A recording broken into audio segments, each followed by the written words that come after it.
Bonjour à tous. Aujourd'hui, j'inaugure cette chaîne qui a pour but de faire des révisions de livres, des petites chroniques de livres. En toute transparence, je vous le dis ici, je la fais en inspiration totale de la chaîne qui s'intitule Le livre est une arme. Et la raison pour laquelle je fais cette vidéo, c'est simplement parce que je ne vais pas lui imposer des livres sur lesquels j'aimerais qu'il fasse des chroniques. Et donc, comme on dit, on n'est jamais mieux servi que par soi-même. Je ne suis pas affilié à cet homme-là. Nous avons déjà échangé. Il est très sympathique. Mais nous ne sommes pas affiliés et mon but n'est pas de lui faire de la concurrence ou bien de me comparer à lui. Et puis je sais très bien que ce n'est pas lui qui a inventé le concept de faire une chronique de livre. Donc voilà. Mais je tenais à le dire que moi, personnellement, c'est cet homme-là qui m'a inspiré. Car j'ai passé beaucoup de temps à écouter ses chroniques et je trouvais ça très enrichissant. Donc dédicace à Le livre est une arme. Et nous allons commencer maintenant avec le premier livre que je vais présenter ici, qui s'intitule « Les 200 familles les plus riches, l'argent et le pouvoir dans le monde des holdings et des millionnaires ». Belgique, de René de Préteur, avec la préface du professeur Franck, professeur de l'Université libre de Bruxelles. Ce livre date de l'année 1983. Donc à première vue, le titre ne paye pas de mine. Moi, j'ai trouvé ce livre dans un magasin de seconde main et je l'ai acheté simplement parce que je suis un grand curieux et que le résumé m'a quand même parlé. Mais à première vue, je me suis dit, bon, je m'en fous un peu de connaître les 200 familles les plus riches. Je fantasme pas sur leur richesse et voilà. Mais en fait, lorsqu'on lit le résumé, on se rend vite compte que ça va bien plus loin que de simplement citer des noms de famille de personnes riches en Belgique. Maintenant, je vais vous lire simplement le résumé de ce livre. Les 200 familles, un concept connu. C'est un symbole de la puissance et de la richesse. Mais qui recouvre ce concept? Qui est-ce qui se cache derrière? Le monde des millionnaires et des holdings est pour beaucoup obscur et inconnu. Est-ce que ce n'est pas un hasard, car ces gens souhaitent qu'il en soit ainsi? Excusez-moi. Est-ce que ce n'est pas un hasard, car ces gens souhaitent qu'il en soit ainsi? Dans ce livre, René de Préteur lève le voile. Il met à nu les intérêts et les affaires des grandes familles. Il montre les liens qui existent entre ces familles, les holdings et la politique. Il désigne chacun par son nom et son surnom. Après avoir situé le concept d'élite, René de Préteur analyse aussi bien la très vieille Société Générale que l'étoile montante Albert Frère, aussi bien le patronat flamand que wallon, aussi bien les gens connus que les personnages moins connus. Donc voilà pour le résumé. Maintenant, nous allons passer à la préface, ou plutôt les points intéressants de la préface. L'auteur nous explique dès le début que le chiffre 200 est simplement symbolique, que les familles peuvent être plus de 200 ou un peu moins de 200, mais le but est de démontrer qu'il y a un certain lien entre toutes ces familles qui constituent une véritable oligarchie dans toute l'acception du terme. Ensuite, il explique qu'à l'époque où il écrit ce livre, en 1985 ou 84, je ne sais pas, il n'est pas mentionné clairement. Il explique que ces familles-là ont beaucoup moins d'influence sur la société, ou du moins qu'elles doivent le faire d'une manière plus cachée qu'à l'époque. Mais malgré ça, elles gardent quand même une certaine influence. Je vais vous lire un passage qui image très bien ce qu'il veut dire par là. Donc, est-elle devenue moins puissante et agissante pour cela? Son action tient-elle davantage compte de l'intérêt général que dans le passé? Référons-nous à la décision toute récente, tendant à soustraire les revenus mobiliers de la globalisation des revenus soumis à l'impôt direct. Qui seront les grands bénéficiaires de cette mesure allant à l'encontre du principe fondamental de la taxation des citoyens en fonction de leur capacité contributive? Ne seront-ce pas les 200 familles les plus riches de ce pays? Celles-là même qui sont mises dans le collimateur par R. de Préteur, donc l'auteur du livre, car là c'est la préface qui est écrite par le docteur Franck, je vous le rappelle. Ce n'est pas nous qui l'insinuons, c'est affirmé en toutes lettres par De Standaard du 29 septembre 1983, donc je suppose que c'est un journal.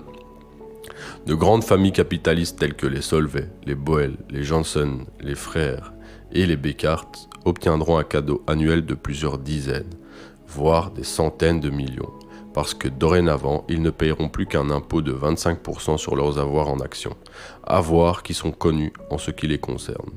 On connaît leur participation dans leurs affaires de famille et dans d'autres entreprises. Donc voilà un petit exemple que le préfacier nous donne. Et ensuite, il nous dit que ce livre n'est qu'une base de travail pour pouvoir pousser les recherches plus loin. Donc, ce qui est assez drôle, c'est qu'à un moment, l'auteur ou bien le préfacier nous prévient que l'ouvrage n'a rien de dit complotiste. Et que pour eux, la société telle qu'elle est et telle qu'ils la décrivent dans ce livre, donc la société où 200 familles détiennent plus que tout le pays, n'est pas le fruit d'un complot, mais que c'est simplement le fruit du système capitaliste et de son évolution naturelle. Ce qui est assez drôle, c'est qu'après, quand on lit le livre, il nous explique, il nous dévoile toutes sortes de complots qu'ils ont dû faire pour pouvoir tenir ces positions-là. Donc, est-ce qu'ils ont écrit ça en intro du livre afin de pouvoir se dédouaner et de ne pas passer pour des gens trop anti-système ? Ou est-ce qu'ils le pensaient vraiment, mais qu'ils n'ont pas vraiment remarqué la contradiction ? Je ne sais pas, mais c'était plutôt rigolo. Maintenant, je vais vous lire le justificatif de l'auteur qui est plutôt démonstratif, qui nous explique bien l'esprit dans lequel il était au moment d'écrire ce livre. Je cite : « Celui qui habite un château s'y trouve bien au chaud sans aucun doute. Celui qui se déplace en Rolls-Royce doit en avoir les moyens. Mais les châteaux et les voitures de luxe ne sont rien de plus que des signes extérieurs de richesse. En soi, ils ne confèrent aucun pouvoir à leurs propriétaires. Tout au plus un certain prestige. Ce livre traite de la richesse et du pouvoir en Belgique. Les chefs d'entreprise ont du pouvoir. De leurs décisions dépend le sort de milliers de ménages. Les dirigeants syndicaux ont du pouvoir, mais ce pouvoir ne se fonde pas sur leur richesse. Les politiciens aussi ont du pouvoir, et même un pouvoir légal. Dans le passé, il est hélas arrivé trop souvent que les riches tiennent partiellement ou complètement l'appareil politique entre leurs mains. L'exercice du pouvoir politique est devenu aujourd'hui beaucoup plus complexe, et les grands industriels ou les banquiers agissent davantage en coulisses. Leur présence dans l'hémicycle parlementaire est devenue plutôt rare. Il ne faudrait pas en déduire qu'ils ne peuvent plus influencer la politique de façon décisive, que ce soit directement ou indirectement. Indirectement, ils continuent en effet à déterminer le système économique en vigueur dans notre pays. Mais qui sont-ils ? C'est de cela aussi que traite ce livre. De personnes donc. Nous avons suivi leurs traces à travers l'histoire, à la recherche de ceux qui ont posé les bases de l'État belge et de ces 1% de la population qui possède encore 25% du patrimoine national. Nous sommes ainsi arrivés à la constatation surprenante qu'il existe encore dans notre pays ce qu'on peut appeler des familles riches. Il n'y en a évidemment pas 200, ce n'est qu'un nombre symbolique, pour souligner qu'elles ne constituent qu'un petit groupe. Certaines ont disparu et d'autres sont apparues au cours des 153 années d'histoire de la Belgique.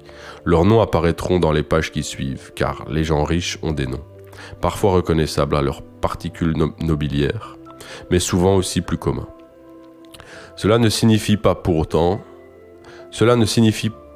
pas qu'ils soient tout aussi riches ou immensément riches. D'autre part, il y a des familles qui, en dépit de leur richesse, n'ont pas trouvé leur place dans le livre.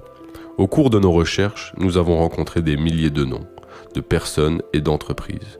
Plutôt que de poursuivre une exhaustivité aussi désordonnée qu'illusoire, nous avons préféré approfondir quelques thèmes particuliers, ainsi que l'examen des noms qui y sont liés. Voilà. Ensuite, il détaille quelques exemples. Enfin, il nous parle de quelques exemples qu'il va approfondir durant son ouvrage, comme la Société Générale de Belgique, le port d'Anvers, les familles Solvay, Boel et Janssen qui constituent des piliers de la dynastie industrielle du pays.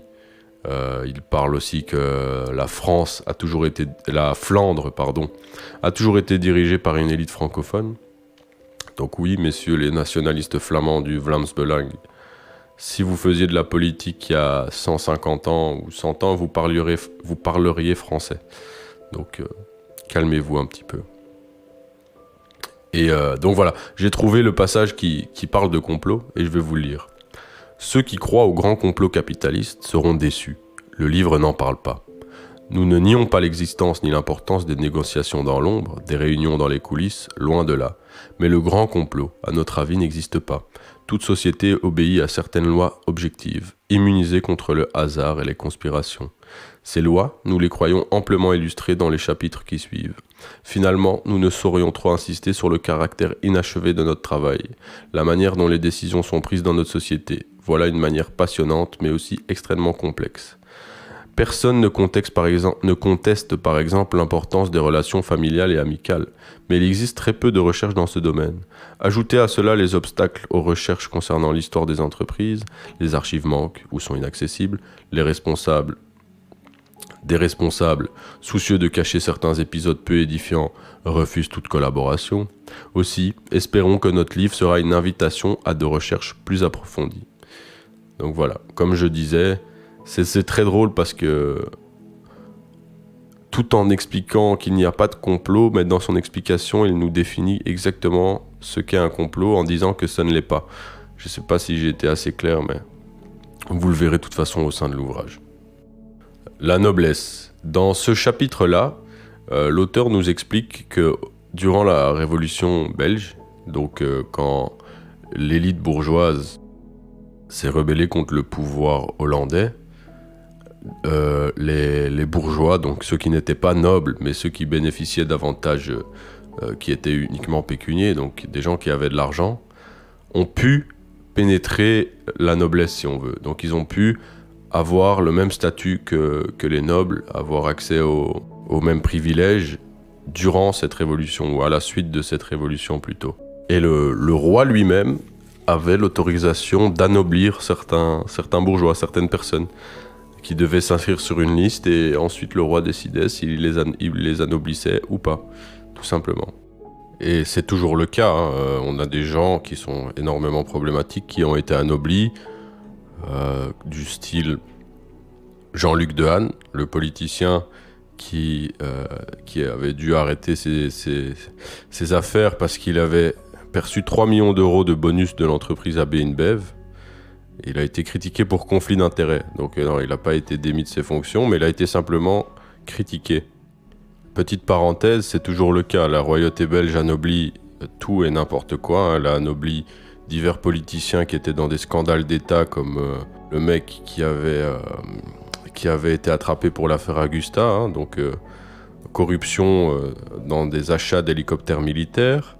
Aussi Jean-Luc Dehaene, qui était ministre et qui en même temps avait 77 000 actions de AB InBev, la multinationale. Donc c'est un conflit d'intérêts flagrant parce que ça faisait plus de 3 millions d'euros en actions pour la boîte. Ah oui, et j'ai failli oublier qu'il est présent dans les dossiers X de l'affaire Dutroux, dans divers témoignages de personnes complètement différentes qui ne se connaissent pas. Donc maintenant, revenons-en au livre. Ils ont anobli aussi le baron de Bonvoisin. C'est quand même quelqu'un qui a été jugé pour recel d'objets sacrés parce qu'il avait volé un masque dans une chapelle quand même. Il a aussi financé l'extrême droite, il a des liens avec les tueries du Brabant et il a diverses malversations financières à son actif. Donc voilà le genre de gens que la royauté belge anoblit. L'auteur donne aussi l'exemple de Solvay, donc Ernest Solvay, qui lui a refusé d'être anobli. C'est ce qui devait être assez rare pour l'époque. Donc c'est plutôt questionnant. Il explique aussi que certains bourgeois s'achetaient des noms de nobles en mettant, vous voyez, les noms avec les petits d. Donc par exemple, Dierix de Casterle, nanana de Streiker, nanana de Stark. Donc là, c'était la porte ouverte à la bourgeoisie pour rentrer dans la noblesse, on va dire, cette époque-là. Ensuite, l'auteur nous explique dans le chapitre Richesse et puissance qu'au début de l'indépendance de la Belgique, il y avait seulement les riches qui étaient au Sénat. Parce que les conditions d'éligibilité, c'était de dépasser un certain seuil d'imposition. Mais ce seuil était calculé uniquement sur les signes extérieurs de richesse. Donc si vous aviez des millions et des millions en actions, vous n'étiez pas considéré comme riche. Les seuils qu'il fallait atteindre étaient tellement hauts que certaines régions ont dû faire l'impasse dessus pour pouvoir avoir des gens au Sénat, pour pouvoir avoir certaines personnes qui se présentent, parce qu'il y avait personne qui était assez riche. Donc ça, c'est assez drôle. L'auteur continue et il nous explique l'avantage des sociétés anonymes. Il nous explique que voilà, dans une société anonyme, le pouvoir revient en théorie aux actionnaires. Ils ont le dernier mot, mais en pratique, c'est un petit groupe d'actionnaires et de managers qui prend toutes les décisions. Pour diverses raisons, de nombreux actionnaires ne se présentent jamais aux assemblées générales.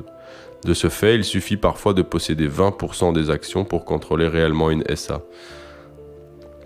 Donc voilà, je pense que ce concept est connu de beaucoup.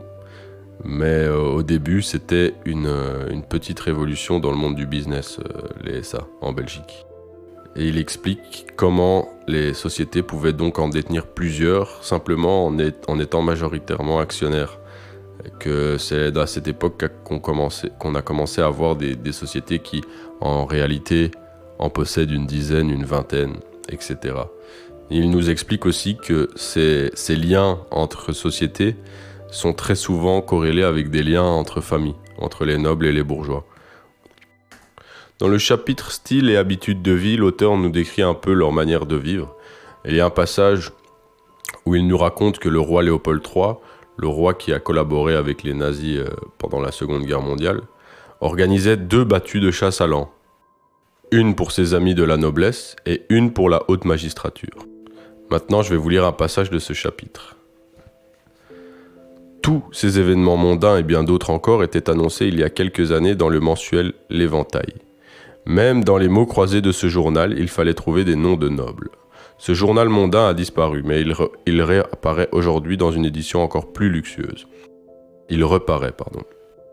On pouvait lire, par exemple, dans son ancienne présentation, que la division écologique et sportive du Cercle royal gaulois artistique et littéraire avait organisé une excursion aux Zuines, et que le comte et la comtesse André d'Oultremont avaient mis leur magnifique propriété à la disposition de présidents et de membres de l'ASBL, aider autrui.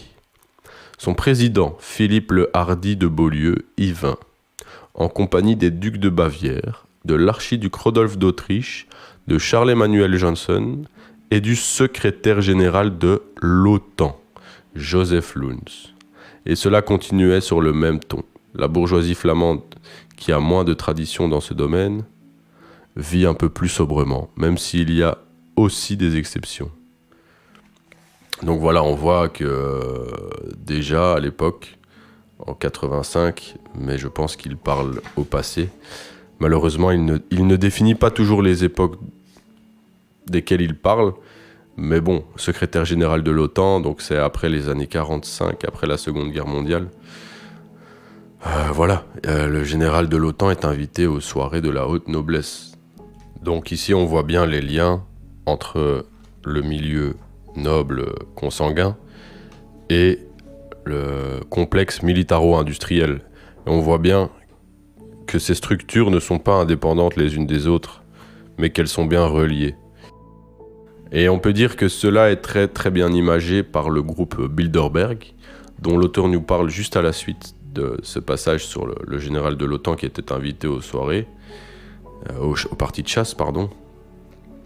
Donc l'auteur, je cite, nous raconte « Il y a tout d'abord le groupe Bilderberg, né en 1952 dans l'atmosphère de la guerre froide pour améliorer les contacts entre l'Europe et les États-Unis. Des dirigeants de grandes entreprises, des membres et ex-membres des services secrets américains et allemands, et d'importants politiciens en font partie. Le premier président fut le prince Bernard des Pays-Bas. Le secrétaire général de l'OTAN, Joseph Luns, et, du côté belge, l'ex-premier ministre et banquier Paul van Zeeland étaient parmi les fondateurs. Donc, petit aparté, voilà. Là, on voit très bien que la noblesse est impliquée dans la machination mondiale qui nous pend au nez depuis des siècles. On voit très bien qu'ils ont toujours été dedans et qu'ils ne s'en cachent pas. Là, on parle quand même du roi, enfin du prince des Pays-Bas. Voilà, donc je continue. Parmi les membres ou les invités les plus récents, citons Jean-Charles Snoy et Do Purs, de la Banque Lambert, ex-ministre des Finances, le baron Lambert, Daniel Janssen, Étienne d'Avignon, Cet homme est cité dans les dossiers X de l'affaire Dutroux par des témoins, ou plutôt des victimes, qui le décrivent en train de faire des choses que je ne dirai pas dans cet audio. Je continue la liste des membres. Paul-Henri Spaak et Henri Simonet, socialistes. Oui, aussi dans ce livre, nous voyons très bien que les termes socialistes, chrétiens, libéraux, tout ça ne sont que des étiquettes, car en réalité, tous ces gens ont les mêmes intérêts. Et lorsqu'ils sont à des repas, il n'y a aucun problème. Même ils se marient même entre eux. Un grand socialiste qui se marie avec une libérale et inversement, etc. Donc tout ça, c'est vraiment le cinéma pour les gogoïs, les goïms. Je continue. À l'origine, le groupe de Bilderberg comptait un certain nombre de francs-maçons selon le rite écossais, dont la loge italienne P2 a été le grand promoteur. Pour les industriels, le groupe Bilderberg est un moyen d'imposer leurs produits et leurs politiques.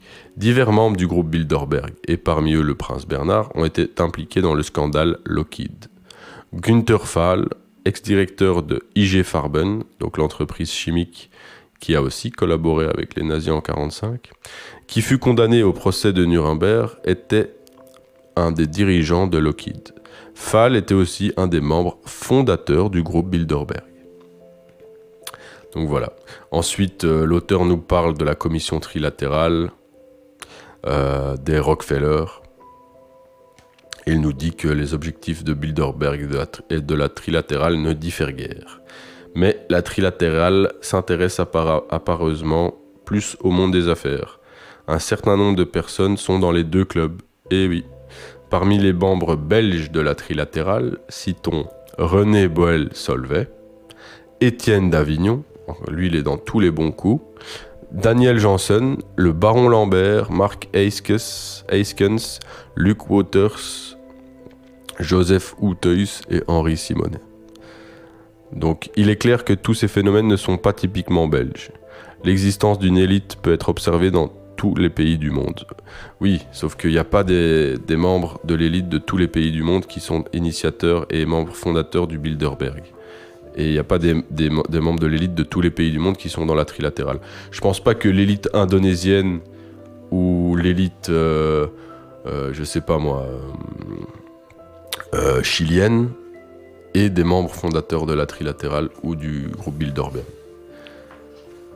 L'auteur a un petit encadré nommé La Loge, où il parle de l'influence de la franc-maçonnerie, même si en général dans le livre, il ne passe pas beaucoup de temps dessus, il n'insiste pas dessus.